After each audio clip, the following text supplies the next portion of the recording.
Manok ko gumigising na.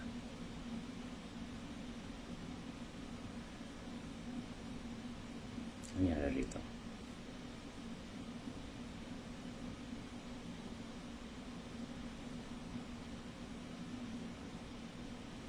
Eh.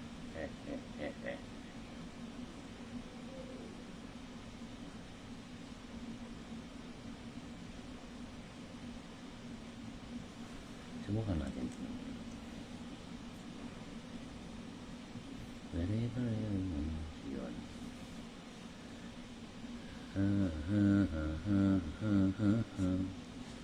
Bato lang sound.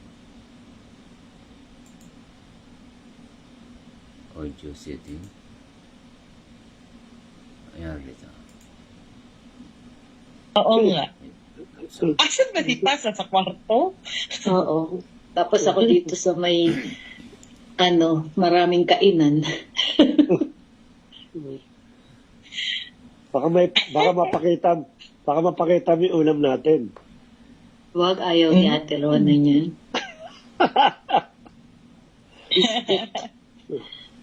Bistik Tagalog. Bistik Tagalog. Wala ba English? At least bawing-bawi talaga yung lecture plan.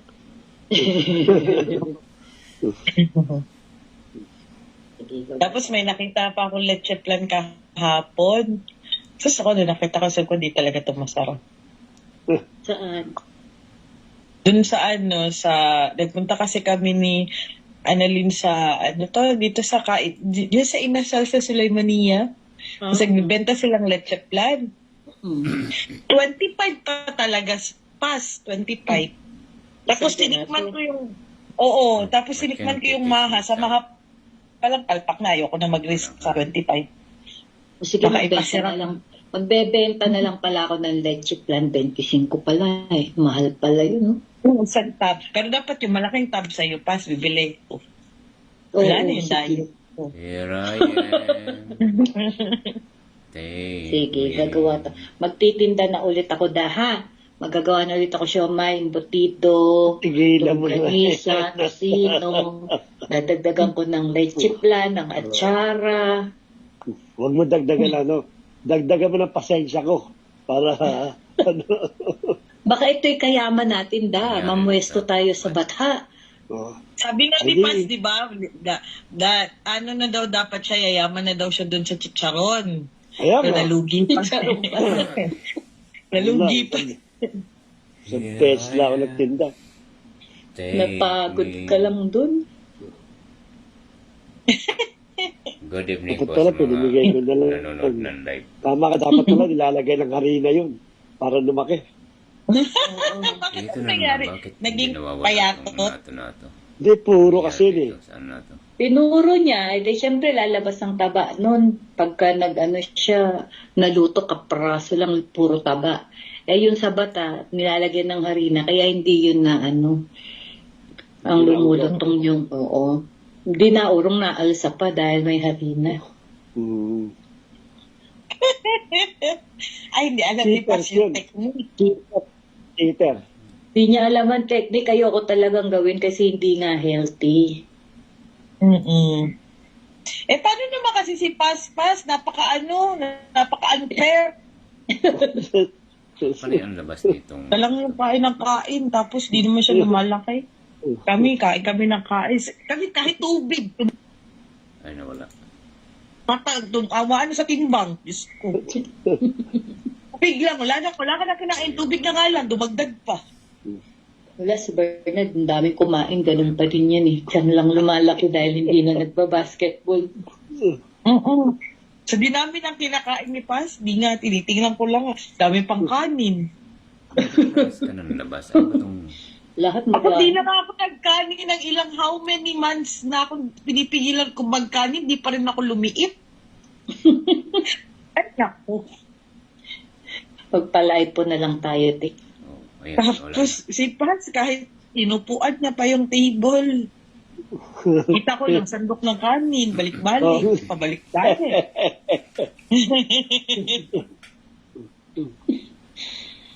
Ay, naku. Nagugulat nga yung mga waiter sa kanya sa mga hotel. Pati nga sa buffet pass, usually, di ba, pag nag-buffet, hindi ka talaga kakain ng kanin yan dahil para marami kang makain. Si Pass, kakaiba, kasi kanin pa. Dessert niyan. Hindi yung lang pala termin? talaga. May gifted child talaga. Ano raw? Hindi, pero wala kayo sinabi kay Kuya Manny. Ano raw? Kahit sa Ako, modalin boss, kubos lang talagang gusto niya. Ayaw niya na daw ng noodles. Bakit ayaw niya ng noodles, Kuya Manny? Hindi po ako kumakain ng noodles. Kuya Manny, ang dami kong kubot. Kuya Manny, kubot. Marami pong suporta rito ng Kubos. Nakikishare po. Kasi puro pana at patan yung ano. nakikis- Oy, merong isang puto ng tinapay Pass. Meron Yung Meron gagawin kaming sa kubos na to. Meron kami kinainan na kabsahan pa sa mga kasamahan ko sa work, sa industrial area. Ang sarap-sarap ng luto. Kaso lang, yung lugar is out of nowhere. Layo naman. Industrial pa. Sa industrial, pero Pass, sila lang talaga ang dinadayo. Halos walang maparkingan. Oo. Mga May Afghani. spare ribs. Oo, kompleto. Mga Afghani yung nagluluto. Afghanistan. Ang sarap yung nila, yung parang kabsta nila na ang daming laman. Mga ng baka, mga pigi. Good evening po, Arlene. At nakakawak dyan si Ate Arlene sa bising trabaho niya. Magandang gabi. Ate Arlene, tinawagan ka nung kaibigan ko? Take me.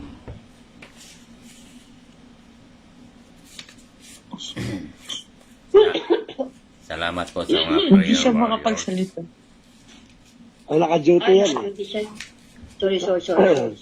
Sorry.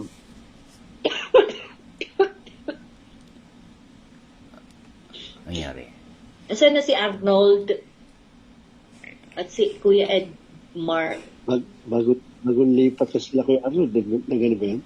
Message nyo nga kung mag-start na ba tayo? Oo nga. Si Risa andyan oh. Sunod na si Ate Riza. Good evening, Ate Riza. Saka si Ate Danica, nakaano sila. Good evening, Ate Ate Yamani. Danica. Palay. Here Hello. I am. Nakaano kay Kuya Manny. Nanonood din ako kay Kuya Manny. Take Ayun, me. Daddy, alam mo itong singsi ko, matalim, Palitan mo to. Bakit? Ba't Alin? Matalim yung gilid ito, Paayos Yun. mo. Paayos mo. Oo. Dave, bilang mo ko ng bago. Sige, mag-start na tayo.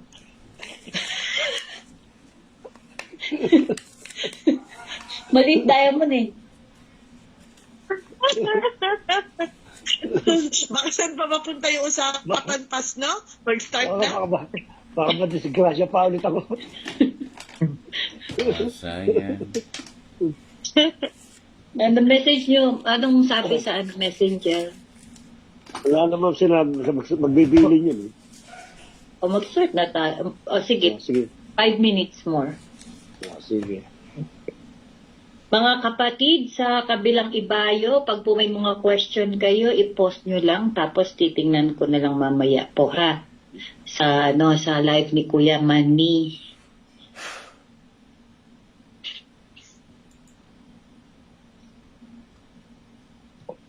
Lagi na lumalabas tong Ito lamig ka. Oo nga, nakakakate sa balat. Oo nga, sinabi mo pa. Kasi, akala ko ako lang.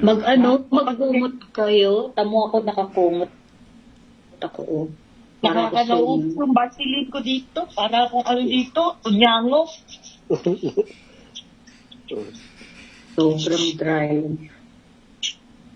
Dati, puntahan natin yung sinasabi ni Ate Rono, maraming karne daw dun. saan? Oo. Pero dun, Pass, mostly puro lalaki. Pakita ko sa'yo yung namin na kinain namin. Talaga siya, budal pulp. Masarap, Alam mura ko. lang din. Budol. Pero ang sarap. Second industrial? Oo. Alam ko yan. Yung Ano? afghan ni, Ah, Nura Herat? Nura Herat? nakakailan namin yun. Matagal na din yun. Di ba masarap, Pas? Doon nga kami lagi kumakain pag may mga pag may mga activities kami. Ba't di mo dinadala dun? Sige, Wala dahil man- layo. Ako lang man ang babae dun, Pas. Pero masarap. Dahil kahit i-take out na lang. O titikatan mo ko da pag nagpunta ka dun sa factory nyo? Hindi ka naman kumakain ng kanin. Yun, ang kanin nila talaga ang masarap, Pas. Yung kanin na ganun. Tapos yung mga laman humihiwalay na sa sa buto. O daddy, bukas pumunta ka sa factory, bumili ka niya na. So, makautos to, wagas. Order O niya. ano gusto mo? Diamond o yan? Nasa malayo ka kasi, Pas. Orderin niyo yung kanin kung Ano sarap. din? Huwag yung ulam. Orderin daw kanin. Hindi Ha? lahat. Marami siyang lakam. Tapos meron din siyang saba. Meron din silang Yung sabaw nga parang dinadayo nilaga din. sa atin, Pas. Oo nga, yung nga dinadayo din, sabaw tsaka yung lamb. Lamb siya, lamb. Pero hindi siya malang sa Pas, no? Walang amoy na lamb. Parang sabi nila, kambing daw yun eh. Labas na labas. Mahusay yung mga Afghan kasi magluto ng ganyan. Sana sila. Oo, tapos yung kanin niya, Pas, ang daming may pasas, may Yeah. mga cashew nuts. Ang sarap talaga. Matamis yung kanin na, May technique ay sila din nako, natin. yun na nga. Yung kambing, Parang, nawawalan nyo ng amoy talaga at saka ng lasa. Screen. Dahil sumakasali yun sa mga Afghan na nagluluto. Sila lang ang amoy kambing. pero para naman silang, alam mo, sila yung mga parang timawang mukhang artista. Wala kang makitang pangit. Di ka alam, ang mga itsura talaga, yung talaga, mga worker Pero pag taglamig, maayos naman yung mga itsura na siguro sa tag-init, Diyos ko, ang amoy dun. Nagsubside yung amoy ng kasi nga malamig, no? Di masyadong umaalsa yung amoy. Sige, masubukan yan. Dinala ako Sabi ng niya, kasapahang kong engineer. Ang sarap. Bukas di Ano? Ibili ka Pero na. pas yun ang kain na dapat hindi mo dapat araw-arawin para kang high blood. Good. Parang Bakit napakataas bukas ng lang? niya. Cholesterol. Isang beses lang, bukas lang. Pero hindi ka titigil. Ako talagang ini-stop ko na talaga dahil kain lang ko na kain ng kanin. Kanin pa lang, ulam na. Masarap siya, matamis.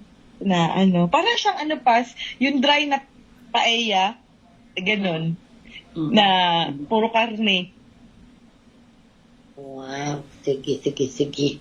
Magaling mag-promote si ate, mukhang nagutom ako. Okay. 1 minute na lang, de.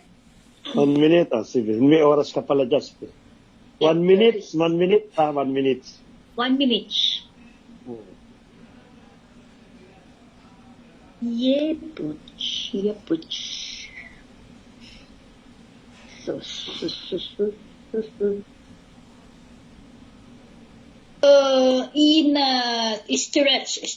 Stretch. Wow, nasa football si Ate Arlene. Ikaw na, Ate Arlene. Sa King Saud University siya. Kaya Oh, sa footballan siya. Last day event po ngayon. Kaya nakajoin ako, nandito ako sa CR natin. Kasi, May storage po ako dito, kaya free ako. okay. Okay, so umpisa na natin. Let us all pray. Okay. Amen. Hallelujah, Father God in heaven, good evening po at maraming salamat Panginoon sa gabing ito na ipinagkaloob mo sa amin. Indeed, we acknowledge your faithfulness sa buong maghapon, sa protection mo, O Lord God, at kami ngay nakauwi ng safe and sound sa aming mga tahanan, gayon din safe na nagpunta sa mga trabaho namin. At we expect, Panginoon, more of your goodness, more of your blessing, more of your anointing, O Lord God, sa bawat buhay namin. At maraming salamat din, Panginoon, sa gabing ito na muli pinagkatipon mo kami to study your word. At maraming salamat sa buhay ng aming pastor na patuloy mong binibigay ng oras upang makapag-aral at ma-impart sa amin, Panginoon, ang mga kaalaman niya patungkol sa Bible. Hayaan mo ang ganitong mga pagkakataon ng pag-aaral ay mahigit kaming maging malalim sa aming pananampalataya, maunawaan namin ang iyong salita, makita namin ng malinaw, Panginoon, ang mga propesiya mo na nangyari sa New Testament at mangyayari pa, Panginoon, sa bawat buhay namin. As we go deeper, Panginoon, in our learnings, in our knowledge of your word, we believe, Panginoon, we will go deeper in our faith, and through that, Panginoon, your words will be manifested sa bawat buhay namin. Salamat, O God, sa katyagaan, sa patience, Panginoon, ng aming pastor. Gayon din, open our spiritual eyes, spiritual understanding sa gabing ito. Maintindihan namin, Panginoon, yung pinaka masustansya, pinaka mainam na kaalaman na ibibigay mo sa gabing ito, O Lord. Maraming salamat po, God. Hayaan mo na patuloy na maghari yung kapayapaan, yung joy namin sa bawat puso namin, at gayon din yung interest, Panginoon, na patuloy na matuto sa iyong mga salita. Katulad nga ng sinabi ni Jesus kay Martha, Martha, Martha, unahin ang importante, yung umupo sa kanyang paanan at mag-aral, makinig sa kanyang mga salita. Salamat, Lord, at binibigyan mo kami ng puso na gustong-gustong matuto palagi. Lord, maraming salamat sa iyo kung na po pinagkakatiwala ang buong Bible study namin. Ikaw na po, Panginoon, ang siyang patuloy na mag-anoint sa aming pastor. Give him the boldness, give him the clarity ng kanyang pronunciation, Panginoon, upang maunawaan namin pagamat kami mga nasa online studies. So, God, salamat po muli, Panginoon. Ito ang aming panalangin in Jesus' name. Amen. And amen. Okay, take over po tayo. At tatanggalin ko rin aking aking kamay sa ilalim ng kumot. Ginugas. Magandang gabi po sa inyo lahat. Tatlong libro lang po tayo, no, na natitira po sa Old Testament, at kasama po sa 12 minor prophets. At yung tatlong libro na yan ay yung Haggai, Zechariah, and of course yung ating ginagamit sa tithes and offering, si Malakay, si Prophet Malakay. So simulan po natin ngayon sa ating pag-aaral. Of course, nabanggit ko na ang ating libro ngayon na panglabing 37 ang ano po niyan. Yan, Book of Haggai. Now, ibig sabihin po ng pangalan po ni Haggai is festival or festival sacrifice. Kaya tatandaan po natin, binibigay yung mga meaning po ng pangalan nila sapagkat may kinalaman po yan doon sa either yung kanila pong character o yung kanila pong pinagdaanan o yung kanila pong ginagawa. Kaya mahalaga po. Kapag paliliwanag po natin kung bakit po ito festival or festival sacrifices ang pangalan po ni Haggai. Before na magpusit po tayo, pumalaon tayo sa ating pag-aaral, sino po nakakalala sa istorya po ni Haggai? Ito po na istorya na po natin yan. Sino po nakakalala kay Prophet Haggai? Anyone can answer. 10 libro si Haggai na nabanggit po. Bukod, of course, sa kanya pong libro na Haggai. Wala makaalala? Nehemiah. Hindi si Nehemiah. Malapit doon. Malapit na kay Nehemiah. Oo, malapit doon. Si Zerubbabel. Wala naman pala libro yun eh. Teka. Sino? Sa mga scholar ko. Hindi si Nemay. Teka. Si Estra, pass? Ayan, si Ezra. Okay. Sa Book of Ezra na siya pinag-aralan po natin, there are two persons na nabanggit po dito. Sino po tong AG? Okay. Naman. Si Aldrin. Kuya Okay. Aldrin. Okay. Magandang gabi po kasi tinitingnan ko baka ako nag-join si Sister Dorothy kasi nakarating na at kinakailangan natin magsalita ng English. So far, puro tayo mga Tagalog, so magtatagalog po ako.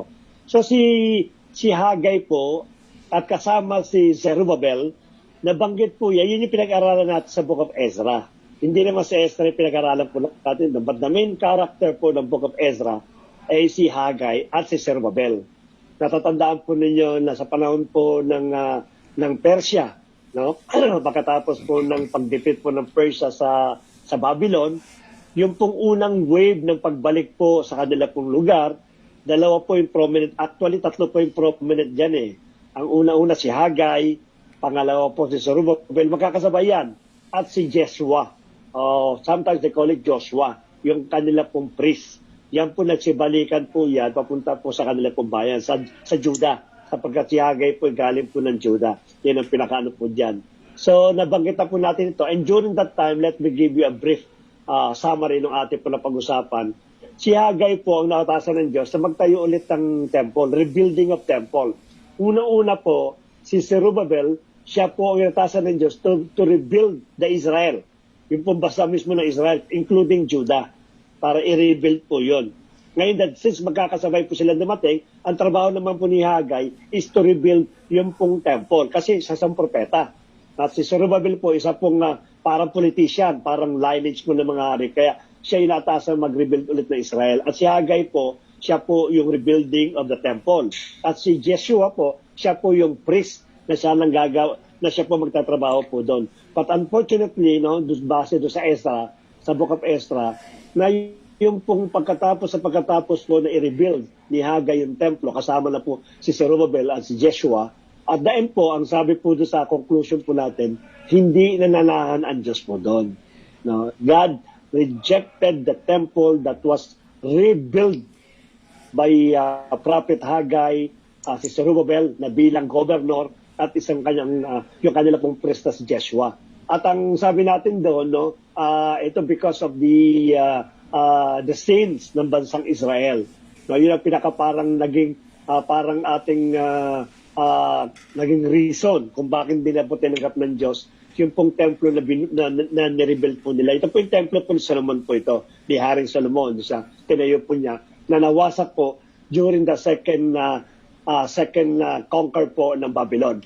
So ngayon po sa Book of Haggai, na i-discuss natin specifically, excuse me po, kung ano po yung naging reason. May tubig ako. Kung ano po yung naging reason kung bakit ni-reject ng Diyos yung ginawa nilang templo. Dito pala natin matutuklasan sa kanya pang libro. So nangangahulugan po yung pong Book of Ezra, which is si Haggai din po ang binanggit po doon, hindi natin nabigyan masyado ng detail kung ano yung nangyari within the rebuilding of the temple. Pero dito kay Haggai, binanggit na po yan. Kaya tingnan po ninyo, yung libro po, gusto ko lang iyan po ito, interconnecting yung mga libro. No? Katulad halimbawa sa four gospel, sa Matthew, Mark, Luke, and John. Bagamat iba-iba yung perspective nila, but look at yung pinaka-detail, halos naglalapat po ito sa isa pong subject. Ganun din po nangyari po kay Haggai. No? Siya po ang nagdetalye ngayon kung bakit po nireject ng Diyos yung kanila pong temple at kung anong binabanggit niya na magiging greatest temple. Naakala nila nung panahon ito ni Haggai, nung pagre-rebel nila.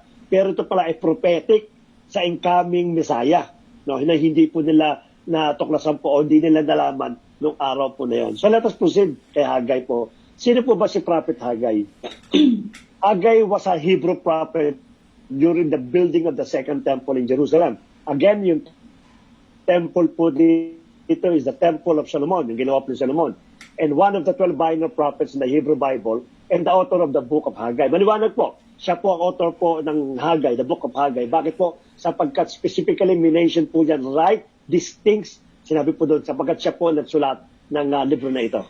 He is known for his prophecy in 520 BCE. Ito po yung panahon na po ito ng pagbabalik sa bansang Israel, sa Judah. Nung panahon po na ito, tapos na po yung Babylonian captivity, pero inaabot po ni Prophet Haggai yung Babylonian captivity. Well, in fact, marami nagsasabi na witness niya pa yung pagguho ng templo ni Haring Solomon. So part na po siya dyan at part na rin po siya nang pumunta po sa Babylon upang doon magsilbi, doon na po siya nagbinata at doon na po siya lumaki at doon na rin po na-practice yung kanyang pagiging prophet. Kaya lang po, yung kanyang writings after po nung bumalik na sila, which is 520 BCE, dito po nagsimula yung pong prophecy po at yung pagsusulat ni Prophet Haggai sa kanya pong libro. Sino pa po siya? His name, nagkamali po tayo, hindi po si paano yan sa Haggai. His name means festive or festal. He was the first of 3 post-exile prophet. Tatlo po yan, no? Sinabi ko sa inyo kayo na. Unang-una silang bumalik. He was the first of 3 post-exile prophet from Neo-Babylonian exile of the house of Judah, which Zechariah is a contemporary. Susunod po yung Zechariah, no? Panahon din po yan ng exile, nung pagbabalik po nila. And Malachi will live about 100 years later. Halos kasabay niya po si Prophet Malachi din, who belonged to the period of Jewish history which began after the return from captivity in Babylon. So most probably, isinulat ni Prophet Haggai ang kanyang prophecy pagbalik po niya sa Judah. At doon po nasulat po yung kanya po mga prophecy nga po. Ano po yung mga famous verses in the book of Haggai? Chapter 2, verse 9. No? And I promise that this new temple will be more glorious than the first one. I will also bless the city with peace. Ito po yung mga prophecy po for the incoming temple. Yung pong temple na sinasabi pong glorious dito, it is the temple of the Lord Jesus Christ.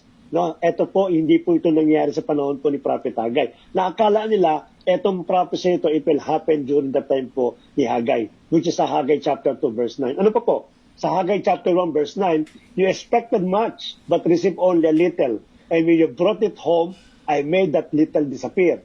Why I have done this? It's because you hurry off to build your own houses while my temple is still in ruins. Ito po yung sinabi po ni Haggai sa mga panahon po nung bumalik po sila. At mamaya po malalaman po natin kung bakit nasabi niya po ito during that time sa mga tao po sa Judah. So, po tayo. Ito po ay 37 book, no, yung synopsis po niya. 38, 39, 2 books na lang po yan, Zechariah at Malachi. Ika-10 libro po ng minor prophet. Sino pong pinaka-author po ito? Nabanggit ko na po yan. Siya po ay si Prophet Haggai. Haggai, which is chapter 1, verse 1, binanggit po, was a prophet who along with Zechariah encouraged the returned exiles to rebuild the temple, which is na sa Ezra. Ito yung sinasabi natin ngayon na una natin pinag-aralan, nabanggit na po yun sa Ezra. Na una-una nga po sabi sa inyo, 3 silang bumalik dyan eh. Hindi pa si Zechariah, wala pa si Zechariah. Ang 3 bumalik nga po, yung ulitin natin, si Zerubbabel, si Haggai, at si Joshua, ang pinakabumalik po niyan. Haggai means festal, which means indicate that the prophet was born during one of the 3 pilgrimage feasts. Kaya pala siya festive of festival.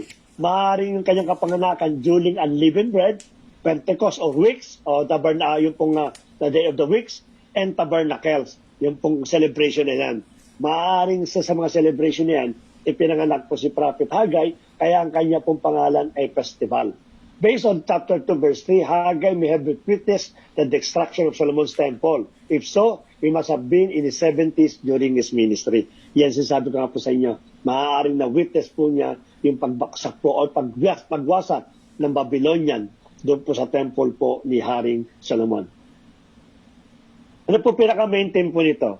Judgment and hope. Hindi nawawala yung judgment at yung hope. Lagi magkasama po yan. Diba sabi natin? Except for some minor prophets, which is yung kay Jonah, na hindi po masyadong nabanggit po doon, at yung iba pa na maaaring nag-prophesy lang about the Judah, at but mostly po, yung pong 12 minor prophets, including the major prophets, hindi po nawawala yung theme nito, judgment and hope. Now, Haggai gives the people a word of judgment and a word of hope. The returned exile struggled with many challenges, including economic hardship and agricultural blights. The prophet provides a reason for the hardship. The Lord's temple still lies in ruins while the people live in houses. The remedy then is clear. The people must rebuild the temple, then the Lord will bless them with prosperity. Not only that, but the Lord will defeat the nations around them and will establish the Davidic ruler on the throne. That people will be as they once more worshiping at the temple and ruled by the descendants of David. Such is the promise Haggai gives the people and inspire them to rebuild the temple. So judgment and hope. Meron pong word of judgment at meron din pong word of hope. Mamaya i-expand po natin yan yung team na yan. Number 2 po, na maintain the promise of prosperity. Kung meron pong hope, definitely may prosperity po yan. Haggai promises that rebuilding the temple will usher an era of prosperity for the people. Should not be seen as a proposing a bargain with God that will ensure immediate divine favor. Since that, it is explicitly rejected by biblical theology, which is known as Deuteronomy po yan. A rebuilt temple will be the place of God's presence, and God's presence brings the fullness of God's promises. The promises of prosperity in Haggai is one of that rejoices in God's good gifts in the present, but also looks to the future in which finally all things will be transformed into what God intends them to be. Tama nga naman, no? If there will be a temple, nandun ang presence ng Lord, ang presence ng Diyos. Kung andun ang presence ng Diyos, andun yung fullness ng kanyang promises. At kung ang promise ay nandun po, ito po ay about the prosperity.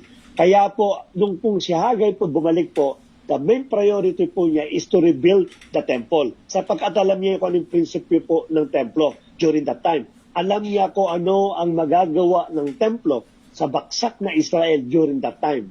No, pero hindi nga ganun yung pananaw ng mga tao. In fact, in chapter 1, binanggit po dyan na hindi pa naman mahalaga at hindi pa naman time na i-rebuild yan. Kaya wala silang pakialam during that time. Nung dumating po si Prophet Haggai, doon niya po nakita yung pong kalapastanganan sa paggawa o sa pagbabaliwala sa pagre-rebuild po ng templo po ng ating pong Diyos. Ano po yung pangatlo? Introduction po tayo.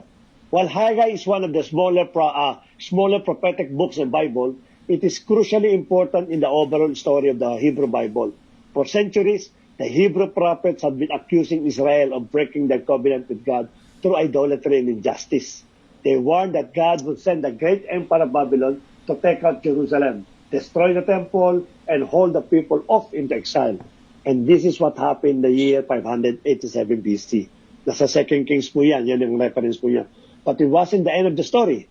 The prophets had a deep conviction that God would bring back a transformed remnant of Israel to live at New Jerusalem where God's presence will live in their midst. Ito po yung greatest hope po nila that one day, no, sabi nga natin, they're thinking in the time of Haggai, when he rebuilt the temple, ang kala nila ito na yung mga prophecy ng araw na magkakaroon na talaga ng malaking transformation, magkakaroon ulit ng breakthrough sa kanilang pong buhay, muling babangon pong Israel at magiging isa na naman pong kilalang bansa. No? Hindi lang kilala, kundi napakayaman pong bansa noong araw. Ito yung sinasabi nila dumating na sa panahon po ni Prophet Haggai. Sa sundan po natin. When we return to Haggai, the date is 520 BCE. Ito na pinakabalik po siya. And nearly 70 years after the exile. 70 years kasi, yung pong reign ng Babylon before the Persia conquered the Babylonian, no? Dinestroy nila Babylonian. So 70 years na ruin po ang bansang Israel sa Judah during that time. No? Ito po ang pinangyayari niya. Babylon Empire recently collapsed and the world is now ruled by the Persians who allowed the return of any exiled Israelite who wanted to go back to Jerusalem. Under the leadership of high priest named Joshua and Zerubbabel, and heir from the line of David, si Zerubbabel po galing po sa lineage po ni David. Kaya kung titingnan po natin, parang nakikita nila na we have a great prophet, which is Haggai, na ang objective is to rebuild the temple of God, yung tinayo po ni Hari Solomon, at meron silang lineage ng hari, no, ni David. Ito si Zerubbabel. Po, ang pinakaisip niya, saktong-sakto talaga that this will be the prophecy that was spoken before ng mga prophet na kung saan muling babangon po bansang Israel.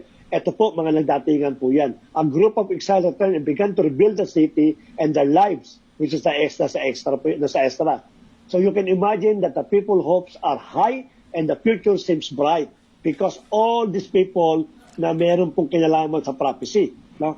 But not from Haggai's point of view. Hindi ito yung ibinigay. Actually, it is not Haggai's point of view, but it is God's point of view ang inilatag po ni Hagay dito sa kanya pong librong ito. Ano po yon? The Book of Haggai was written in approximately 520 BC. Ito po yung sabi nga sa inyo, siya po bumalik po. Haggai prophesied to the people of Jerusalem after their return from Babylon in 538 BC. The walls and temple of Jerusalem had been destroyed by the Babylonians in 586 BC. Within a year after returning from Babylon, the people had laid the foundation for the new temple. But by Haggai's time, they have still not completed it. Haggai, together with Zechariah, called upon the people to stop focusing on their own economic well-being and complete the temple. Kasi po, during that time po kasi, ang tao po, pagkabalik po, they immediately taking care of themselves, no? Sila muna, inuna muna yung kanilang mga sarili. Ito pong pinakano po dyan. And let us remember po, hindi naman po lahat ng mga Jew ay na-exile po papuntang Babylon. Na may mga naiwan po dyan. In fact, according sa mga Bible theologian, while the exile sa loob po ng Babylon, yung pong remnant na natira po sa Israel, sa Judah, they're still under captivity. So, but nakapamuhay po sila according sa kanila pong kagustuhan. But they're still under captivity during that time. Kaya nung dumating po sila, may mga inapunta po sila mga remnant dyan, nila Haggai po. At titignan po natin kung ano pong naging istorya po nito mga remnant na ito. Number of chapters, 2 lang po yung chapters po ng Haggai. Maiksi lang po ito. But it will be divided into 4 parts. Bakit po? Para mahimay po natin. Ang unang part po, exhortation to rebuild the temple. Yung kagad ng ginawa kasi ni Haggai dyan eh. Nagkaroon kagad siya ng mga word of exhortation para ma-encourage mo yung mga tao to rebuild the temple. Kasi yun ang priority po niya. Hindi yung economic at hindi yung cultural na aspect ng buhay po ng mga Israelitan, mga Jew, kundi to rebuild the temple. Sumunod po, vision and hope for the rebuilt temple. Malaki kasi expectation po ng mga tao. Once we rebuild this temple, alam nila na babalik ang presensya ng Diyos at alam nila na muling maghahari ang Diyos at muli silang pagpapalain sa lahat ng kanilang aspeto. Economic, cultural, social, lahat po yan ihahatake ng Diyos pataas pagka po nabuo po yung kanila pong temple. Alam ni Haggai kung gaano ka-importante ang temple sa isa pong bansa, especially sa bansa po ng Israel. Then, call to covenant faithfulness. No? Pagkatapos po niyan, of course, nagkaroon po siya ng pagtawag po sa pagiging faithful ng mga citizen ng Israel. And future hope in a choice to be faithful. Ito po, prophetic na po ito. Sundan po natin para malaman natin yung pong ito mga part na ito. Sa part 1 po, exhortation to rebuild the temple. No? The book of Haggai consists of 4 sections that summarizes Haggai message given to the people of Jerusalem over course of 4 months. 4 na buwan po yan na nag-i-encourage po siya to rebuild the temple po. He opens in chapter 1 by accusing the people of misplaced priorities. Ano po yung misplaced priorities?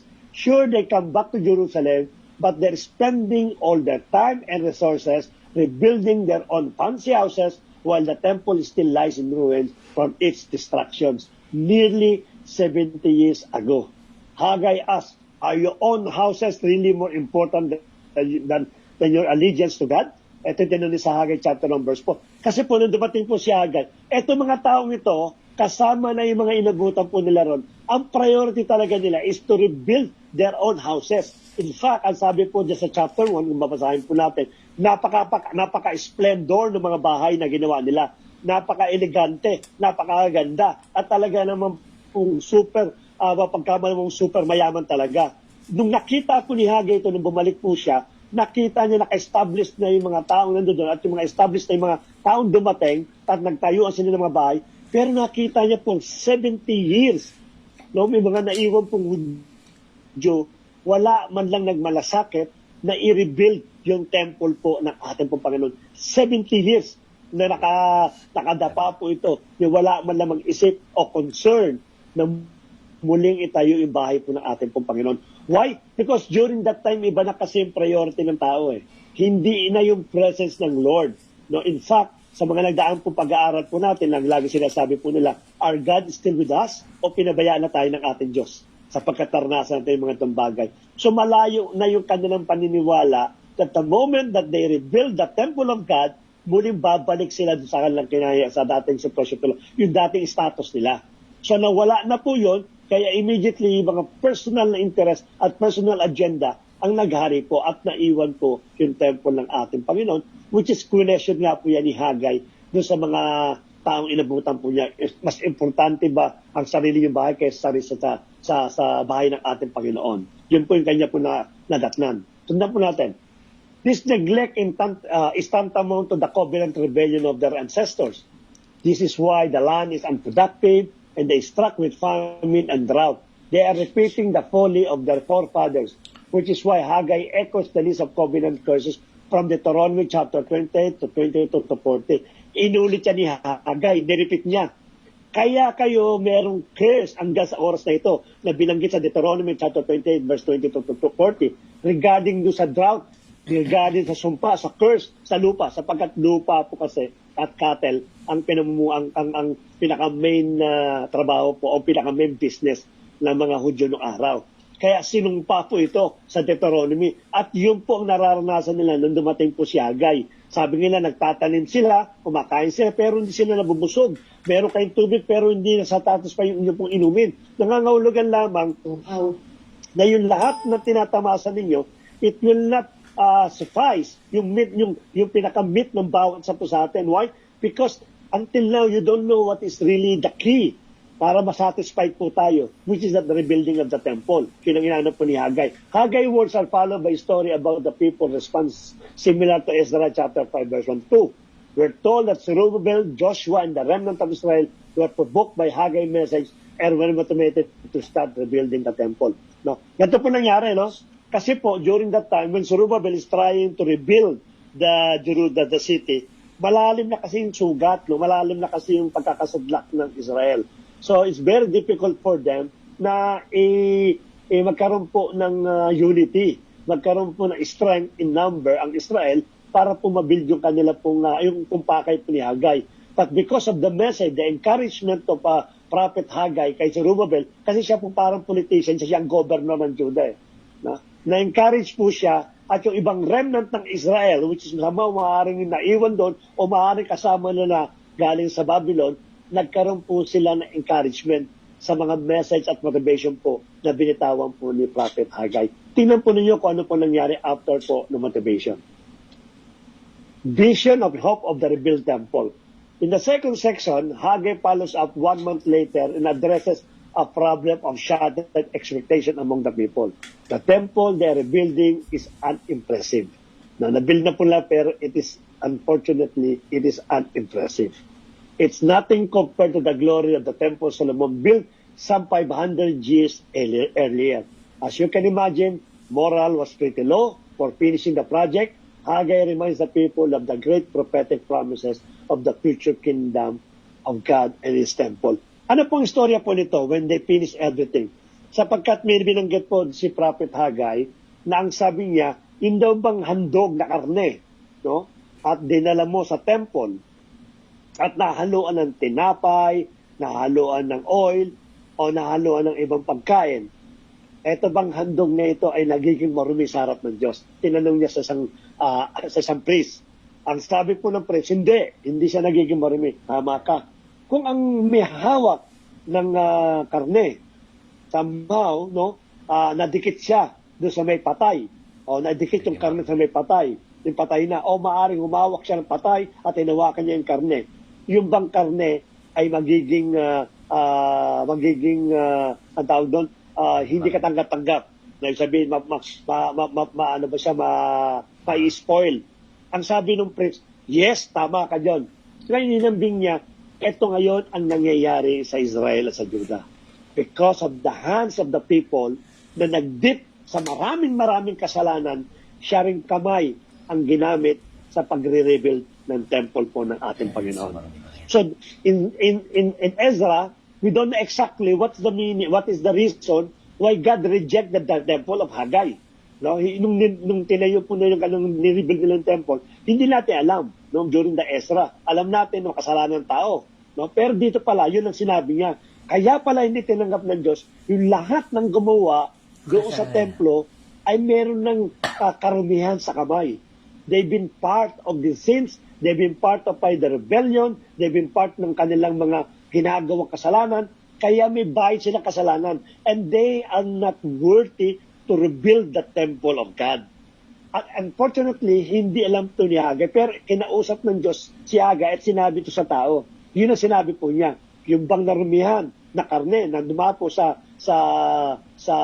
patay o nadikit sa patay, yan ba ay magiging spoil, hindi nakatanggat-tanggat? So, sabi ng priest, yes, kanyan ang sitwasyon ngayon ng Israel at ng Judah. So, eto pinaka-reason kung bakit ayaw tanggapin ng Diyos yung kanyang templo.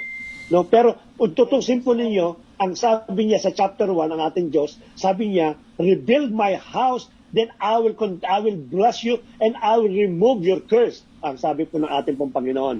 But unfortunately, those people that rebuilding the temple of God, yung pong temple po ni Solomon, hindi po worthy. No? Bakit ko po highlight po to before we go to the next sa atin po next na slides. No? Tayo kasi is our body is the temple of God na hindi mo pwedeng i-dip sa kasalanan. No? Ganito mangyayari po sa bawat anak ng Diyos na to become a temple, sabi sa Thessalonians, that we are really a temple of God and the presence and the Spirit of God is dwell in us. No? Hindi mo siya pwedeng dumihan. Kasi pag dumihan mo yan, definitely there will be consequences and big consequences. Kasi yung principle po during that time ng temple po, kaya si Haggai po, alam niya yung prinsipyo ng temple. Alam niya kung ano magagawa ng temple ng God pag ito ay pinanahan po niya. No one can defeat them. In fact, lahat ng kanila pong neighbors kayang i-conquer na muli ng Israel. If the temple of God is really built according to the purpose or according to the design ng ating pong Panginoon. Kaya alam ni Haggai po yun. No? At unfortunately, hindi po ganun po nangyari. So, in application po, we are the temple of God. No? The Spirit of God dwell in us. Kaya yung ating pong body, it is not an instrument for any sins or anything that it is against the word of God, against the will of God. Hindi natin pwedeng gawin po yun. Kaya ang tao po, ang Kristiyano po, hindi siya pwedeng mag-unos-unos na minsan Kristiyano, minsan hindi, minsan Kristiyano, minsan hindi. Itong mga taon to, ganito po yan. No, they rebuild the temple of God, but deep inside their heart, they have different priorities in life. They have also sins na hindi nila isinusurrender po yan. In fact, ang sabi po, ang tamang po ni Haggai po dyan, sabi niya, magsisi kayo, tumalikod kayo, at sumunod kayo sa Diyos. Definitely, God will forgive us, will heal our land, and we will experience prosper and power. Pero hindi po ganun ang nangyari po sa panahon po ni Haggai. Balik na yung pagkakarebuild ng temple, hindi dumating ang process ng Lord, na-disappoint po sila rito, and they continue their own sinning life. Yung katuloy yung kanya pong pagkakasala po, nagpatuloy po sila po doon. Kaya wala pong nangyari pong glorious temple sa panahon po ni Haggai. At ang sinasabi lagi dito, yung pong sinasabi ni Haggai, it will come in the times of the Lord Jesus Christ. Yun ang pinakano po dyan. Continue po natin. Here, no, he draws from earlier prophets, especially Isaiah and Micah, saying that the new Jerusalem will be placed from which God will redeem the word, and that all nations will come and participate in God's kingdom, resulting in peace for all. So the temple plays a key role in God's plan for the future, and Haggai calls on the people to work in hope despite the disappointing circumstances. So nangangahulugan po pala yung sinasabi po ni Prophet Haggai, it is a future ng kingdom, that there will be a God's kingdom.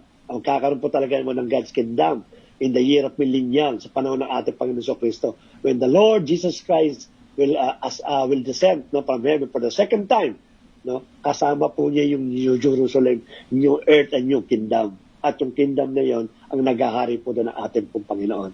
Ito yung sinasabi ni Prophet Haggai, that there will be the everlasting presence of God. And that is the kingdom of the Lord Jesus Christ. At dito po hindi nangyari po sa kanila. But in preparation for all these things, nakita po natin kung gaano po kahalaga po yung kingdom, yung tabernacle, yung pong temple na ng natin pong Panginoon, which right now we are the temple of the living God. And the presence of the Holy Spirit is dwell in us. Kaya importante po na maingatan po natin po yan. But definitely, time will come that there will be a perfect kingdom of God. And the ruler is the Lord Jesus Christ. Call to covenant and faithfulness. In the third section, Haggai follows up 2 months later with call to covenant faithfulness, calling back to the key ideas from Leviticus. He engaged some priests in a conversation about ritual purity. In fact, sa ritual purity po dito, Kung natatandaan po yun sa Ezra, sa istorya po sa Ezra, si Hagay po ang siyang nag-implement ng batas na i-divorce yung lahat po ng mga Israelita, babae at lalaki, na nakapag-asawa po ng hindi po nila kalakalipi, no? At sa sobrang tigas po at sobrang pag-aano po ni Hagay, ang ginagawa po niya, pinipilit niya at pinapalayas niya sa lugar po nila, yung hindi nila kalahi, yung mga Kanaan na pangasawa po ng mga Hudyo. No, siya rin po yan, si Prophet Hagay din po yan. If someone touches a dead body, ito yung sinabi ko sa inyo, na if someone touches the dead body and become ritually impure or marked by death and then goes to touch some food that's become impure too, the priest say, yes. Sapagkat ano po niya. Then Haggai turns this scenario into a parable. It is the same with the people of Israel and what they're putting their hands so as to rebuild the temple. If the current generation doesn't humble themselves and turn from injustice and apathy, then whatever they build with their hands, including the new temple, will be impure. Ito yung binanggit ko kanina. Because of the hands of these people, hindi po pure na meron na po sila mga injustices, may mga ginawa na po sila kasalanan, na sandi din po na kanilang mga kamay, at hindi pong ginamit po nila sa pagre-rebuild ng temple, which at the end, it will be impure and God's presence will not dwell anymore on that temple. Yun po nangyari po kay Prophet Haggai. Sumunod po, in other words, only by true repentance and covenant faithfulness that their building effort will result in God's bringing His kingdom and blessing. Tanyo, una-una kasi muna yung tao. Kinakalang yung tao po muna is pure, faithful, meron pong repentance, upang sa ganun anuman ang gawin ng mga taong ito ay tunay na pagpapalaya ng ating Panginoon. So in one sense, their future is in their hands and God is waiting for His people to be faithful. The choice that Haggai puts before the exiled generation is very similar to the challenge Moses gave to the wilderness generation before entering the land. Their obedience will lead to blessings and success while faithfulness will lead to ruin. Actually, itong binabasa natin ngayon, it is related to the Friday message ng ating pong Panginoon. Kaya ang ano ng ating Lord, lagi yung timing po niya. It will be the same message about the katarugtong lang po ng message po ni Pastora. But this will be also one of the message ang pinakaano po doon. Itong binabasa po natin, itong libro po ni Prophet Haggai. Future hope and a choice to be faithful. The book concludes with Haggai's summary of the future hope in God's kingdom. God will make the New Jerusalem the center of His glorious international kingdom. And that is prophecy po yan, prophetic po yan. Just as He defeated Pharaoh a long time ago, God will again confront and defeat evil among the nations and fulfill His promise to David by establishing a king from his line who in Haggai's day was represented by Zerubbabel. During that time po, si Zerubbabel po, sa lineage po ni David. The book concludes with the choice of bring a bright future just hanging there. Will Haggai generation be faithful to God and experience the fulfillment of the promises? Will Zerubbabel be faithful and turn out to be the Messianic king? Alam naman po natin po yan, hindi po nangyari kay Zerubbabel yan. To find out, you have to keep reading into the last two books of the prophets, Zechariah and Malachi. Kasi po, in-expand pa po niyan kay Zechariah at kay Malachi. But you can see how this little book contains a great challenge to every generation of God's people. Haggai's point is that our choices matter. Yan po yung magiging message po natin. Choices sa darating pong Friday. And the faithfulness and obedience of God's faithful is part of how He chooses to work out His purpose in the Word. This surprising reality should motivate humility and action in the hope of God's coming kingdom. That's the challenge Haggai laid before his own people and before you and me today. So ano po moral lesson po ito? We pay a price when we procrastinate on spiritual matters. Procrastinate, nangangulungan delay, dinidelay po natin. Haggai reprimanded the people for procrastinating in building the temple, which is Haggai chapter 1. Dinidelay kasi nila yan eh. Ang sabi nila, nagsisigaw po sila, hindi pa siguro sa panahon para i-rebuild natin yung templo ng ating Panginoon. Why they shouting these people? Because they have personal agenda. They want to prioritize to rebuild their own house at hindi lang pa normal na bahay, kundi mga luxurious house. In fact, iniwan nila yung pong temple ng ating Panginoon na nakalay down for 70 years. They have built their own houses but were indifferent about God's house. They were exhorted to begin rebuilding immediately. Haggai said the reason God has not blessed them was because they have forgotten Him. God reward those who put Him first and seek to do His will, which until now, napaka-effective po yan. Kung pauunahin natin yung will ng ating Lord, definitely, pagpapalain pa tayo ng ating Panginoon. Bible prophecy can put wind in your spiritual sails, no? Pwede po magtulak sa atin po yan, yung mga Bible prophecy. To still a hope in the people, Haggai informed them that one day, in the future, ito binabanggit niya, the heavens will be shaken, evil people will be overthrown, and the Messiah will be exalted. Zerubbabel, a leader among the people, was portrayed as a symbol of the Messiah who is coming. This future hope motivated righteousness among Haggai's contemporaries. Malaki kasing ginawa rin po ni Zerubbabel in order to overturn yung pong ugali at yung pong culture na bansang Israel. But it so happened lang, no, doon sa Book of Ezra, binanggit na po doon, bagamat napakalaki po ng ang tawag doon ng impact at ng ginawang overhaul ni Zerubbabel sa bansang Israel. No, but because it is too late already, na napakalaki na ng kapit po ng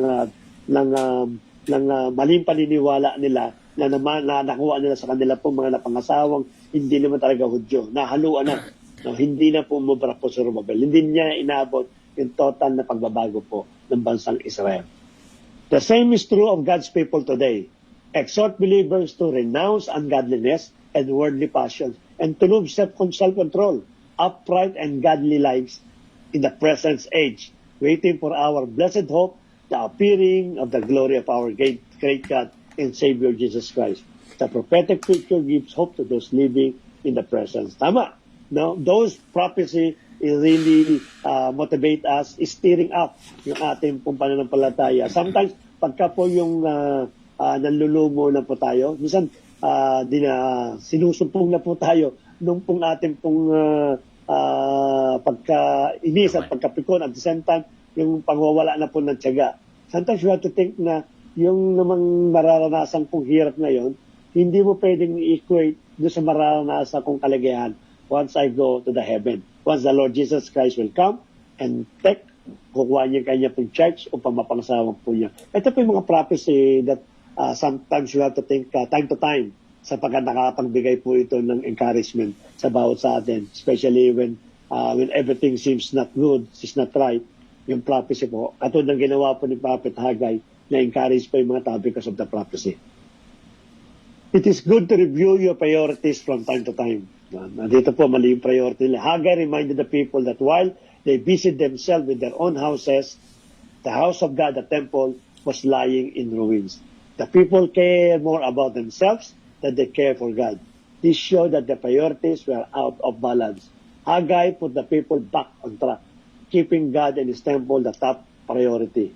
Haggai exhorts, consider your ways. Now, in-encourage po niyan. Tama naman po, kung nawawala na po tayo sa ating pong track, hindi na naging priority ng ating pong Diyos, kinakalangan someone will remind us, no?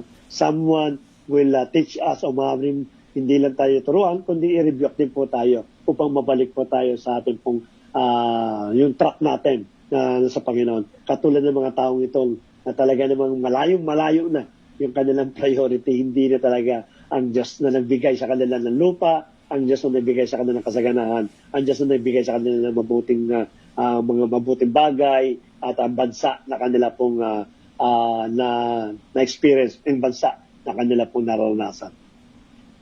Lesson learned.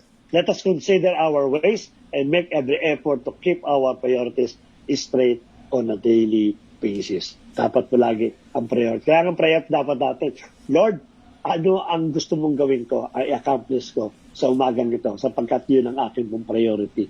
Meron akong mga bagay na gustong tapusin, may mga bagay na gustong gawin, at mayaan Panginoon ang priority ko kung anong gusto mong gawin ko sa loob po ng isang araw. God bless po at see you po again sa 2025 sa darating pong 2 na Mondays po. Okay. Okay, thank you so much, Pastor Bernard.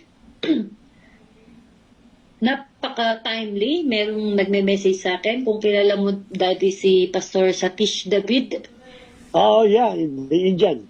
Yung Indian, nag-invite siya kung pwede daw maging guest speaker natin ang Haggai Ministry. Sakto-sakto, ayan o. Haggai Faculty Ministry. Sabi ko, makikipag-coordinate muna ako sa ibang church kung pwedeng mag-join na lang kasi yung faith house natin ay hindi pwedeng Tama. mag-accommodate pa po.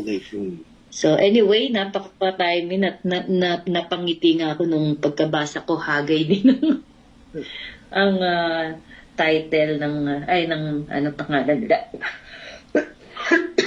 Kasi yung maganda kasi yung kanyang ginawa, yung rebuilding the temple. Talagang ano yan. At ang kanilang pinaka-topic kasi tinanong ko agenda nila ay reaching majority. So, katulad ni Prophet Hagay, nire-reach niya yung majority to support the building of the church. Napakaganda talaga ng nangyayari sa na ginagawa ng Lord. Everything is hindi coincident, talagang itinutugma ng Lord para sa atin. So, hopefully ay maayos po natin yung schedule na ito. So, maraming salamat, P. Sa kapanahunan natin, marami po ngayon na makikita natin ang mga churches. Nung nakita ko nga sa New Zealand, yung mga churches ay i-convert na nila into restaurants, into disco or mga pub, mga ganun po. Kumbaga, parang sa nakikita natin, pinabayaan na nila yung house of the Lord. No? Naging mas focus na yung mga tao sa kanilang mga buhay, kung paano yumaman, kung paano mas makasurvive dito sa mundo. So, wala na silang pakialam sa Diyos, wala na silang pakialam sa pag-rebuild ng bahay ng Panginoon. So, this is a good timing din para sa atin because we are just starting a church, no? At nakikita naman po natin yung panambahan natin. So this is also, masasabi ko, calling sa atin ng Panginoon. Hindi lang po business ni Hagay o ng pastor, ni Pastor Bernard at ako, ang pag-rebuild ng church natin. Ibig sabihin, tayo po ay magtulungan para makahanap tayo ng mas magandang lugar. Tayo po lahat ay katulad nung panawagan, kasi kung tutuusin, bago pa yung kay Hagay, mababasa natin yung iba pang mga Bible verse, no? Ang sabi ng Panginoon, dalhin nyo ang mga ginto ninyo, dalhin nyo ang mga kahoy at mga iba-ibang mga bagay, at yun kasi ang ginamit para sa pagre-rebuild ng kanyang templo. So for us po, ay doon sa ano pala yun, sa Numbers, kung saan i-build po yung templo, yung unang-una, yung sa Ark of the Covenant. So tayo din po maging open yung puso natin na ma-rebuild natin, mapaganda natin yung bahay panambahan natin. So yun, kung sino pong may gustong magdagdag or mga question,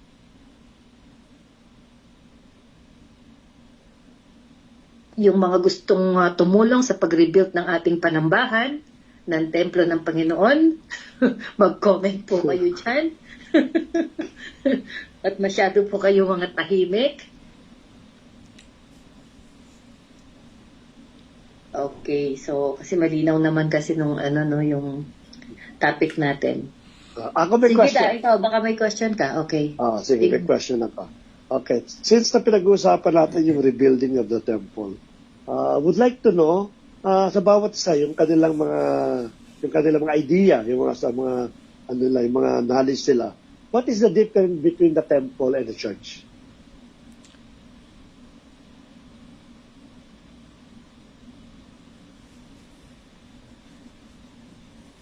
Kung gusto sumagot, Again, I Temple repeat, yung tao mismo. ano po ang Ang pagkakaiba puso po ng templo sa iglesia, sa church? tayo natin kung sino gustong sumagot. Meron po ba? Puso mismo ng tao. Ayun, may nagtatype.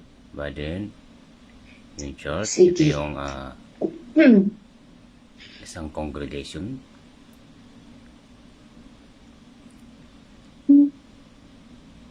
Meron? Wala? O, Daddy, tanong mo, sagot mo. Hindi, may sumagot yan eh. Nakita ko. Saan? Sa Temple daw is our body. Okay. Pag sinabi kasing church, corporate. Congregation. Corporate rate. Corporate, ibig sabihin, yung group Ah, of people. Group of people who worship Sige, God. sige, Okay, let's get it. Corona. ako pas, ang temple is yung ating religious practices, yung ating pananampalataya. While church is, siya yung structure. Yun yung akin, yung Okay. difference. Physical. Temple is us, and the This is church a- is the temple product is, of us. spiritual Parang man. ganun. Kung sa is, ano ba yan? Tayo yung temple, how do we practice, what is our religious belief, ano yung mga ano natin, mga paniniwala, while the church, siya na yung structure ng ano natin, ng ating faith. Okay. Parang Sige. yun yung difference ng para sa akin opinion ko. Sige. Okay. Ang sabi ni Ate Arlene, correction, heart po pala, hindi body. Heart pala is a temple of God. Okay lang. Okay. Sino pa po? Anong pagkakaiba ng templo sa iglesia o sa church? Sige, meron po ba? Sagutin mo na di. Yeah, sige. Okay. Yung pong temple na binabanggit po doon, binanggit na nga po yung sa Hagay, no? I-rebuild nila yung temple na ginawa po ni, of course, ang Diyos ang nagpagawa no, kay Solomon, sa magitan po ni Solomon, at sa magitan nga po ni Hagay, yung second temple, and so on and so forth, no? Yun po yung temple na nababanggit po. When we talk about the temple, it is a place it's a place of God wherein it's a place of worship. Yun ang pinakano po doon. Lugar po yon na kung saan andun ang presensya ng Diyos at lugar ng pagsamba at pagkikipag-communicate sa Kanya. Meeting place. Ang church naman kasi, na katulad na binanggit ng ating Panginoon, in fact, na kung titingnan po ninyo, isang beses na binanggit ang church during the gospel, which is yung sinabi niya kay Peter, no? Peter, upon this rock, I will build my church. No, hindi naman nangangulangan. Nasabi ka ni Peter, and the gates of hell shall not prevail against it. Now, I'll give you the key. No, sabi niya, ibibigay ko yung susi sa iyo. At ang pintuan ng Hades, kailanman hindi mananaig dito sa iglesyang ito. So, nangangulugan, when we talk about power and authority, hindi natin pinag-uusapan dito ang templo. Hindi natin pinag-uusapan ng lugar o bato o anuman lugar na tinatayo, no, na magiging infrastructure na siyang paano ng ating Panginoon. Kasi hindi naman pwedeng lumabas sa authority ng Hades yung bato. Hindi naman pwedeng maging prevailing yung pagpasok ng mga evil spirit sa bato sapagkat wala kang buhay. So nangangulugan, when the Lord Jesus Christ talk about the church, hindi niya pinag-uusapan yung templo o yung batong pang-worship na lugar o yung bahay ng ating Panginoon. But he's talking about that someone na may buhay na nagpa-practice ng authority. Yes. At tama nga po siya. Kasi nung binanggit na yung pinalawak na yung word na church dito sa panahon ng Acts at ng mga epistle, ipinakita dito, ang church pala, it is a group of people. No, group of people o yung mga called out ones, mga tinawag. Katulad natin, we are church. No, pag nagtitipon tayo pala yung church kasi group hindi naman pwedeng single. Ang single kasi hindi pwedeng maging group. No? Kaya, ang tao daw na tinawag ng Diyos, sa katulad natin mga born again Christian, pag nagtitipon-tipon pala tayo, saan man tayong lugar, ang tawag pala sa atin is church. And we are the one that practicing the authority of the Lord Jesus Christ. At yung pinagtitipunan po natin lugar, halimbawa, itong bahay namin dito o sa man lugar, yun pala ang nagiging templo ng Diyos. Sapagkat kung saan nagagather ang mga iglesia ng ating Panginoon, ang church ng ating Panginoon, that will be the temple of God, yung kanyang dwelling place, no? Hindi lang po dahil simbahan ng tawag natin, but because of the people that been worshiping inside that place, ayun ngayon ang nagiging dwelling place ng ating Panginoon, and that we call it temple of God. Ganun pala yung pagkakaiba pala nun. Okay po? I hope naging clear po ako. Clear naman din. Kaso baka may magtanong dyan, ngayon sabi niya, di ba, ang katawan natin ay templo ng Panginoon. Hmm. So, meaning pa rin po individual as a temple. But when on a group, yun po ang church. So, kung mag-isa ka lang, you cannot be called as church.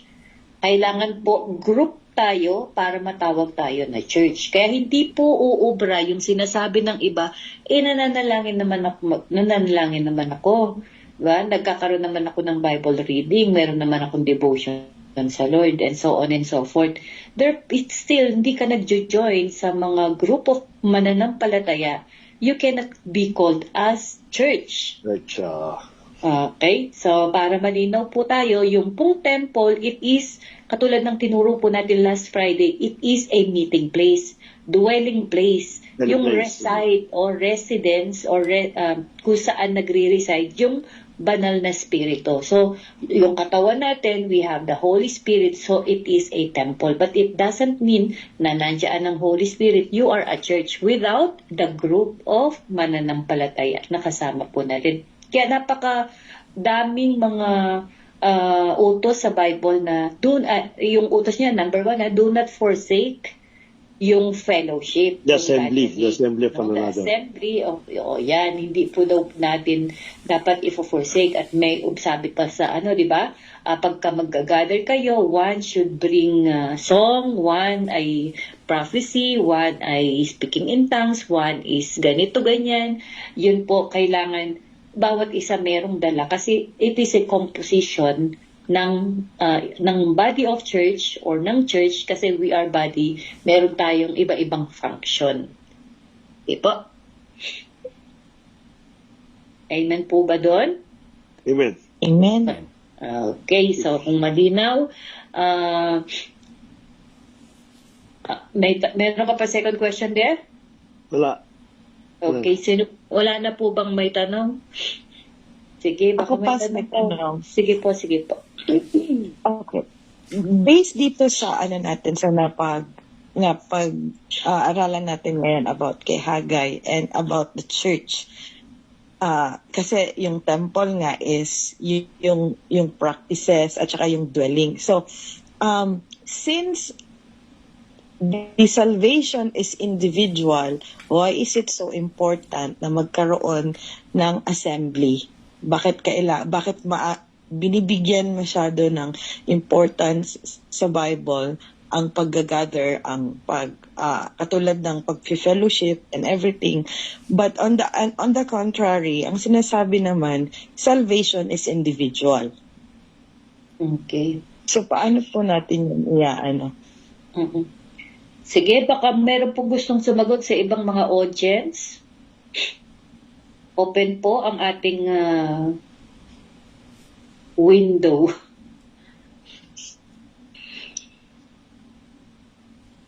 Meron po ba? Mag-unmute. 5, 4, 3, 2, 1. 5, 4, 3. Kuya Richard. Okay, Kuya Richard ko. Nakita ko yun.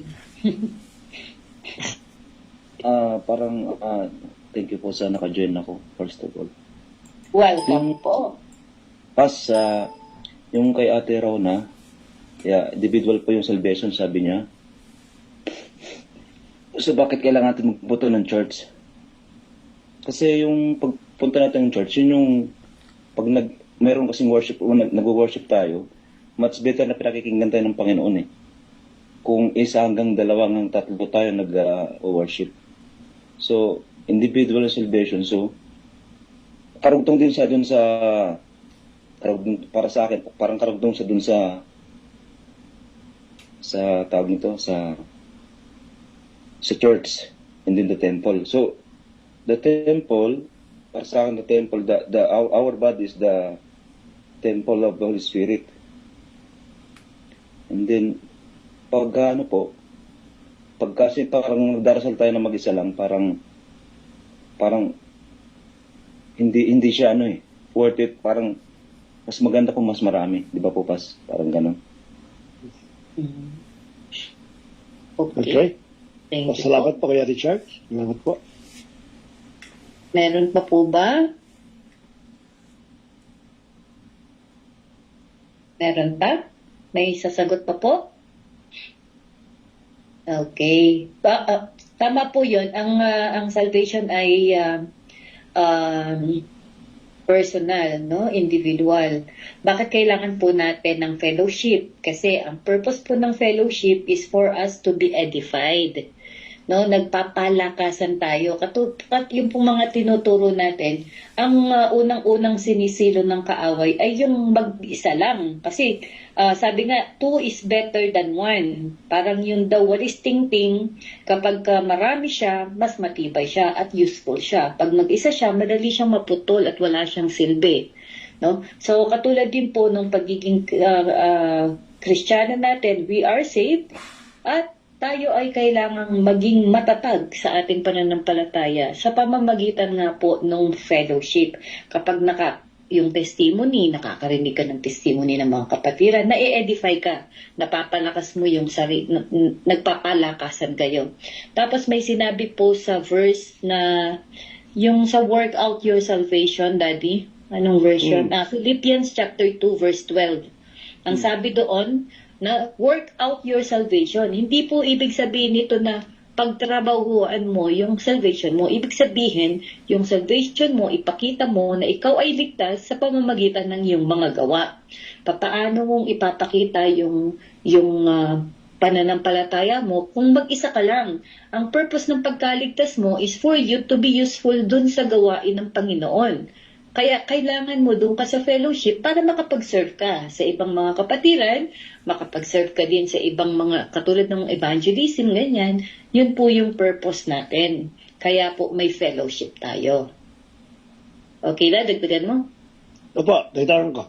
At maganda po yung tanong, no? At minsan kasi, may mga nangangatuwiran ng gano'n, tama po yun, na ang kaligtasan nga naman, it is a individual decision sa bawat sa po sa atin. Tama po yun. At wala naman pong magiging problema po doon. Ang minsan lang nagkakanong, kung individual na yung salvation, ay ano pa yung ng charge? Yun ang pinaka parang dating sa akin ng question natin, Rona.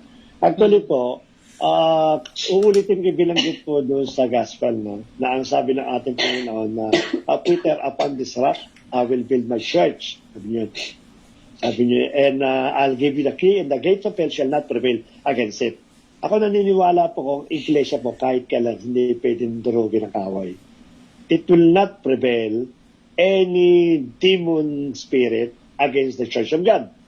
Maaari sabihin natin, Pastor, may nababalita naman kami sa TV o napapanood namin, may mga church na bumabaksak. Pero it doesn't signify, it doesn't represent ng yung body of Christ, yung mismong church ng ating Panginoon. Maaaring yun isa lang mga parte.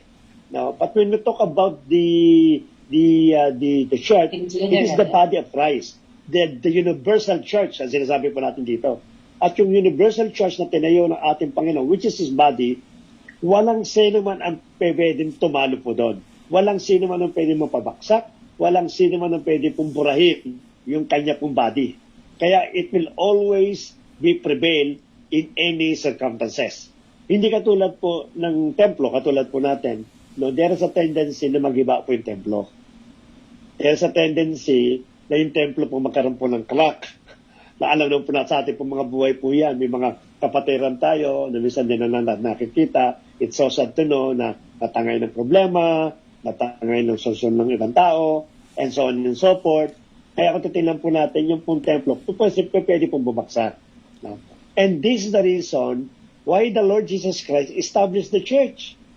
No, alam niya na kung ikay makapamuhay lamang namang isa na bilang isang templo, alam natin naman yan, talagang ligtas ka na. Pero kung mamumuhay ka lang mag-isa, there is a possibility na bumagsak ka. So in principle po, if you are belong to the church, no, you can assure na somehow matatag yung pananampalataya po ng bawat sa po sa atin. At alam ng Panginoon niya kung bakit niya tinatag yung iglesia. And this is the reason why He established the church. No? Bagamat sabi nga ng bawat sa individually, pwede naman yun, tayo yung templo ng ating Panginoon. But there is a possibility in order to maintain that kind of temple na nakatayo po at nagagamit ng ating Panginoon, we need the church, which is the body of Christ, upang sa ganun, dito po magkaroon tayo ng katatagan at magkaroon po ng wall, no, yung parang prevention na para bumaksak po tayo. Sapagkat alam naman po natin ang church na, pagod na nabanggit, hindi po kailanman babaksakan. It will stay until na dumating po ang ating pong Panginoong Kristo. Yun po sa akin. Okay. At kung Hindi ko maganda. makikita natin... Sige po, Sige po, Kuya Sai. Kuya Ed Mark. Kuya Saysay. Kakapay na po, Kat, kaya kapapasok ko lang din po at may bisita po. Ang ganda po ng tanong. Ang ano po kasi, sabi nga po, ang pananampalataya ay magiging matatag dahil sa pakikinig ng salita ng Diyos. Ano po? Saan po ba natin talaga maririnig sa mga salita ng Diyos kundi po sa simbahan? Di ba po? Although may mga nagsasalita sa mga kalye, mga park, sa mga sasakyan, subalit wala po yung attention natin doon. Pero kung nasa church po tayo, ang attention po natin doon ay kung talagang ang pinunta po natin doon ay makinig ng salita ng Diyos, ang pananampalataya po natin ay makukuha po natin sa pamagitan ng pakikinig. Ngayon po, kaya po tayo lumalakas dahil din po sa mga kapatid. Tulad po ng isang walis, kapag sama-sama po tayo, mahirap po tayong tibagin. At ang pananampalataya natin ay lalong lakas. Kapag nag-iisa ka po, sabi nga po ni Pastora, ang temptation ay kilalang-kilala ka ng kalaban. Hindi lang ang Panginoon na nakakilala sa iyo at ang nakakilala rin sa iyo ay kalaban. Kasi nga po, hindi ka naman niya agawin kung nasa kanya ka na. Aagawin ka niya dahil nasa Panginoon ka. Diba po? Amen po. Kaya nga po sabi doon sa salita ng Diyos, pagpalakasan kayo mga kapatid.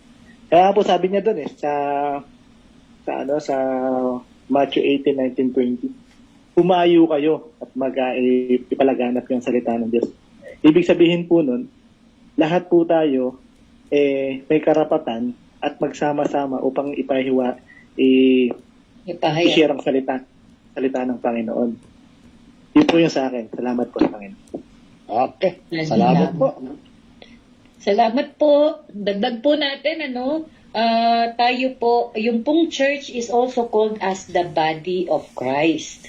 So kung kaparte ka kay Kristo, kailangan nandun ka sa body. Hindi pwedeng ang isang mag-isa ka lang, hindi ka body. Baka hindi ka lang daliri. Baka wala ka pa sa kuko.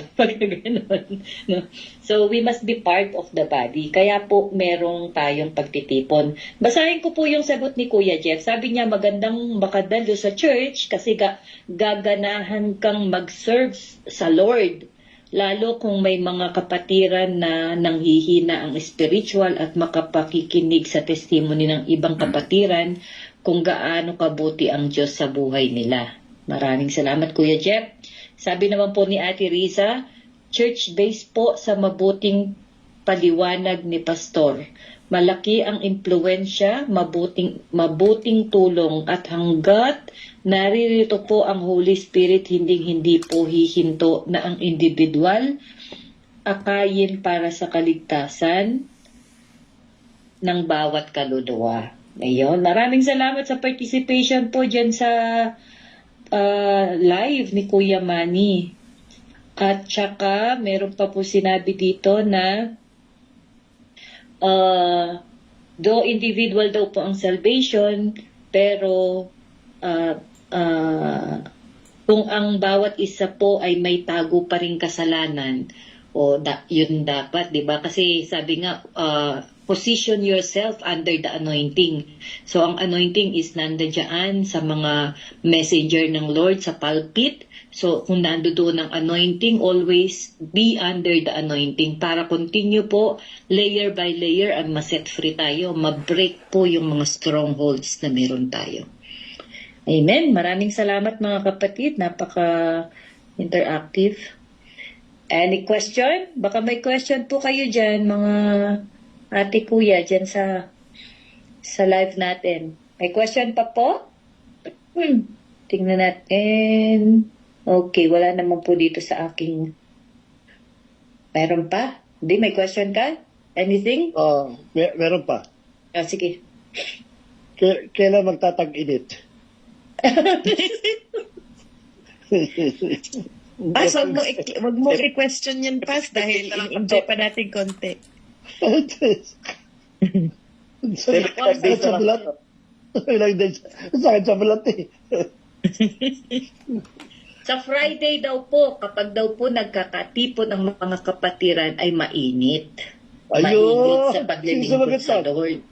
Ako. Ayan.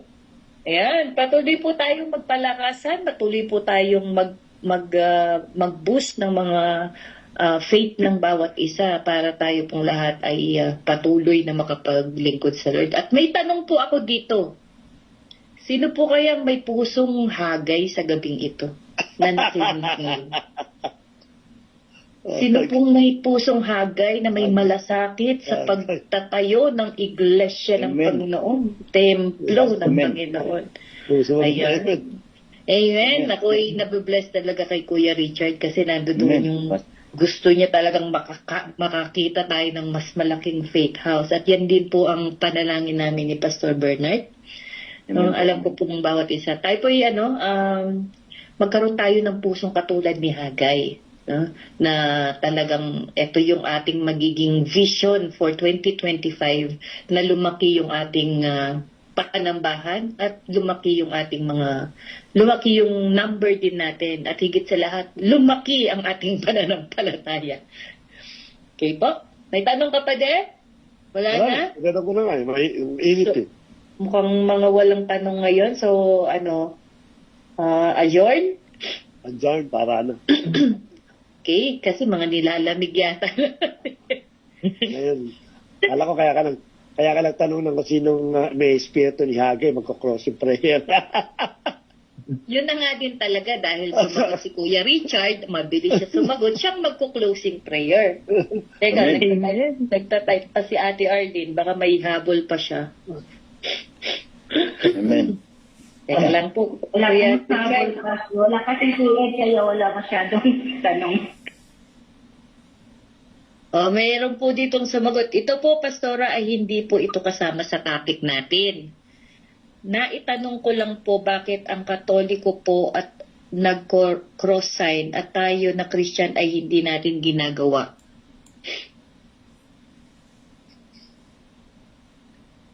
Matagal na daw niyang gustong itanong yon. Bakit daw po yung mga Katoliko nagkakaroon ng sign of the cross, yung, di ba, nag-aantanda sa Tagalog? Bakit daw po tayo hindi? O, sino pong gusto sumagot? Pwede po sumagot? Yeah, go! Amen po. Ito po, bilang sa akin din pong napag-aralan. Kaya po tayo ay hindi na tayo nag-aantanda sapagkat pinaalis na po natin ang Panginoon doon sa cross at inilagay na po natin sa puso natin ang ating Panginoon. Tama. Yun lang po. Yan. Malinaw po ba, Kuya Jeff? At napaka-direct po ng sagot. Baka gusto mo pa magdagdag, di? Okay, sige. Yung kasing sign of the cross, it is a tradition ito. No, it is not part of the universal churches nung araw. Nung araw kasi mayroong tinatawag yung Universal Catholic. No, yung Universal Catholic, it is the true believers of the Lord Jesus Christ. And that was the time of the Constantinople. Na yun yung time na kung tawagin ang mga Kristiyan nung araw, it is a Universal Catholic o Universal Christian ang tawag nila doon.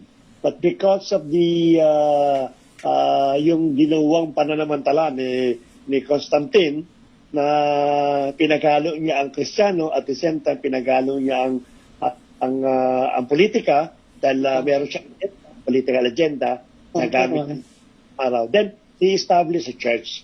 Now this time it is not a universal Catholic, it is a Roman Catholic kasi Romano naman taga si Constantine. And during that time lumabas kasi yung sign of the cross. Nangangahulugan, hindi ito pinapractice nung araw ng mga Kristiyano, na-practice po ito sa panahon po ng Roman Catholic. Ano pong ibig sabihin po ng sign of the cross? Marami ibig sabihin kasi yan eh. Yung one of the reason it is yung blessing oneself, no? O crossing oneself. Ayun yung pinakano po nila. Pag nagsa-sign of the cross na po yan, it is a sign of blessing. Then later on, as time goes on, yung daw sign of the cross, it is show of respect doon sa ating pong Diyos. Because the Lord Jesus Christ died on the cross. Kaya yung kanilang pagsa-sign of the cross, nangangahulugan na po nan, is only acknowledging that the death of the Lord Jesus Christ in our behalf. Yun ang pinakano po niyan. Pero historically, biblically, hindi natin pwedeng gamitin po yun. Kasi yung sign of the cross, which is the sign of the tree, no, ang pinakano po na sumpa po yan. Ang sabi po na, curse is the man that hang it on the tree. Nangangahulugan po, kaya pala ipinako ng ating Panginoon Kristo kasi naging sumpa siya. Tama naman, naging sumpa siya sa Panginoon ng Diyos because tinangan niya lahat ng kasalanan. Pero ang meaning talaga ng cross during that time, it is a curse. Hindi po to Christianong practice. Now, yun po yung unang-una po, tama po yung binanggit ni Kuya Edmark na talagang hindi naman talaga dapat, wala naman ang ating Panginoon ng buhay na eh. No, pero normally kasi kaya tayo hindi nagka-sign of the cross. Una, sumpa ito eh. Sumpa sa bawat sa pusate na nangangahulugan na sinasabi natin na ang Panginoong Kristo ay sinumpa dahil nagsa-sign of the cross tayo. Pangalawa, of course, it is not a biblical practice. Hindi po yan pinapractice po during that time. Kung yan po itinuro nung araw nila Pablo, nila Pedro, o ng sino mang mga disipulo ng ating Panginoon, at yan po yung na-practice po nung araw, definitely we will do also that kind of practice. So yun lang po yung dalawang alam kong sagot kung bakit hindi tayo nagsa-sign of the cross. Okay. So, yung pong paniwala talaga ng mga Katoliko, actually, kay Eli Soriano ko ito narinig at maraming mga pag-aaral na meron at kopya si Eli Soriano patungkol sa katuroan ng mga Katoliko. Kaya nga na pilosopo niya, sabi niya, kung kapag nag-aantanda ka is para palayasin mo yung masamang espiritu, yung demonyo, kaya daw po nag-aantanda, no? Yung nagsa-sign of the cross, para mapalayas mo yung masamang espiritu. Sabi niya, bakit pag natapat ka sa loob ng espiritu, dun sa loob ng simbahan ninyo? Masabi po niya ganyan. So nakakatawa, kasi sila mismo yung natapat tayo sa simbahan ay nag-aantanda. So, logically nga, merong masamang espiritu dun sa loob kaya ka nag-aantanda. So, yun po yung paniwala ng mga Katoliko. So, more or less, sa lahat po ng mga paliwanag, wala po kasi sa Bible, kaya hindi po natin ginagawa. Ang church po unbiblical, hindi po nakasulat, at pag sinabing unbiblical, hindi mo makikita sa Bible. So tayo po ay Bible-based. Lagi po natin sinasabi, evangelical plus Pentecostal. Kasi pag evangelical from the book of Genesis hanggang Revelation lang po ang ating pinag-aaralan. Kung ano yung nasa Bible, yun po yung ating ginagawa. So wala po sa Bible, wala tayong makikita yung pagsa-sign of the cross. Kaya hindi po natin ginagawa. Ayun. Salamat daw po at nabigyang linaw po sa akin, sabi ni Kuya Jeff. Okay, so palagay ko wala na? Okay, ready ka na ba, Kuya? Nawala yata si Kuya Richard. Ayun, lumipat pala ng pwesto. Meron po.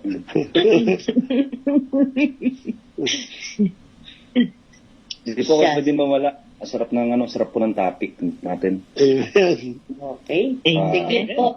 Bago mag-close si Kuya Richard, isang tanong na lang. May tanong pa po ba? Okay. 10, 9, 8, 7, 8, 6, 5, 4, 3, wala na po ako nakikita ng buwayan. Maraming salamat po at ako po ang may tanong ulit. Sino pong may pusong hagay sa gabing ito? Amen. Amen, amen. Amen! Amen.